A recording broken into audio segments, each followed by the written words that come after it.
So I've got a wild story for you today.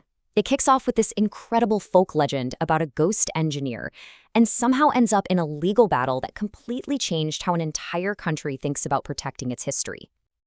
Okay, so picture this. You're back in 18th century Taiwan. You've got this huge, fertile plain just sitting there, totally barren because you can't get any water to it. The engineering challenge is just beyond what you can do with the tools you have. So what do you do? How do you solve a problem that seems impossible? Well, you get help from a ghost. Or at least that's how the story goes. And this is where things get really interesting. All right, let's set the scene. We're in the early 1700s on Taiwan's Changhua Plain.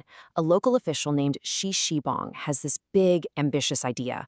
Let's build the Baobao Canal to bring water from the Zushui River and make this land farmable. But the project hits a wall, a big one. The ground has all these tiny, subtle hills and valleys that are impossible to measure accurately. They keep digging, but the water just won't flow right. So, right when Shi Shibang is about to throw in the towel, this stranger shows up out of nowhere. He's described as looking maybe 50 years old, super refined, and just has this otherworldly vibe about him.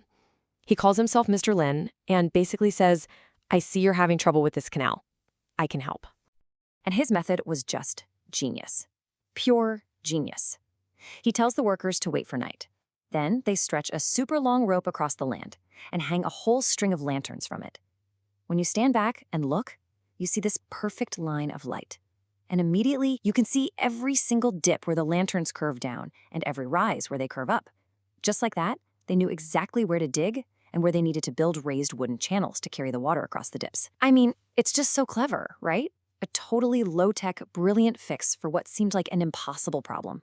So, with Mr. Lin's incredible trick, they finished the canal in just a couple of months. The whole plain is transformed. Shi Shibang is, of course, overjoyed and offers Mr. Lin a huge reward, a fortune in gold. But Mr. Lin, he just says no, turns around, and vanishes. Gone forever. The local people were so convinced he must have been a deity that they built a temple to honor him, the Lin Shangxian Temple, and it's still there today. So the big question for centuries has been, who was this guy? A ghost? Some kind of immortal being? Or something else entirely? Well, over the years, three main theories really took hold. The first one, which you'll find in the old historical records, is that he was a divine being sent from the heavens to help. The second theory, from a later scholar, is that he was a brilliant engineer who had been loyal to the fallen Ming dynasty and was now in hiding. And the third theory, which is more of a modern take, is that Shi Shibang just made him up, a clever story to keep his groundbreaking construction techniques a secret. For almost 300 years, that temple stands there, not really as a masterpiece of architecture, but as a physical monument to this amazing story. But then we jump to the modern day, and the temple and the story it holds faces a whole new kind of threat, one that has nothing to do with ghosts or engineering. The year is 1999, and on September 21st, a massive earthquake rocks Taiwan. The destruction was just immense, and in the chaos that followed, people started to realize something really shocking. Around 750 culturally important buildings were damaged or just gone. And why? Because the preservation laws back then only protected the absolute top-tier official monuments.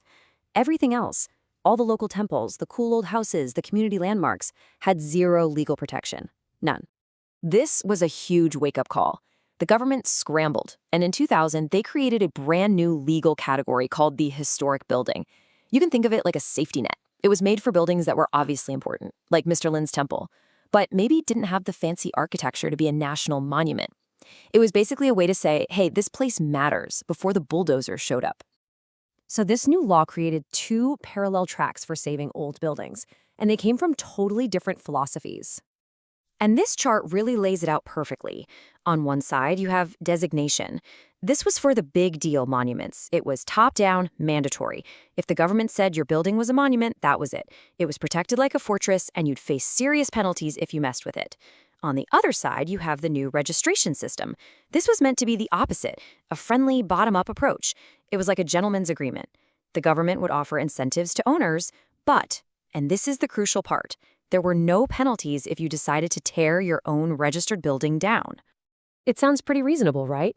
Owner-friendly, flexible. What could go wrong? Well, that gentleman's agreement had a massive fatal flaw. As one scholar at the time just nailed it, creating a protected category of buildings that you could still legally destroy was like opening a small door for demolition. Think about it. If a developer wanted to knock down a historic building, they could actually get it registered, which would confirm its cultural value on paper without actually stopping them from bringing in the bulldozer. And believe me, this wasn't just some theory. It started happening over and over again. The Jiangqing Xing Hall was torn down just 5 days after it was registered. Old chimneys, hotels, historic community halls, one by one, they were registered and then legally demolished. The gentleman's agreement was completely falling apart. So you can really see the whole story play out here. The 1999 earthquake reveals the massive problem. The 2000 law tries to fix it with a well-meaning but flawed idea. And for 16 years, that small door for demolition stays wide open until finally, in 2016, public pressure forces the government to slam it shut by adding heavy fines. But here's the thing about that fix. It had a really big side effect. By adding those penalties, the government basically killed the whole idea of the original registration system. The friendly encouragement was gone. That handshake, it turned into a handcuff. The gentleman's agreement was officially over. And the two systems, one for local stories and one for national treasures, started to look a whole lot alike. And this is where it all comes back to our ghost engineer and his little temple on the plains. You see, Mr. Lin's temple is the perfect example of a registered historic building. It's not some grand cathedral known for its priceless carvings. It's a humble, local place that gets almost all of its value from the incredible story behind it. It's caught right in the middle of this whole debate. And this really gets to the heart of what those two different laws were trying to do. The old designation system, the fortress, that was about saving great art, buildings that were architecturally priceless.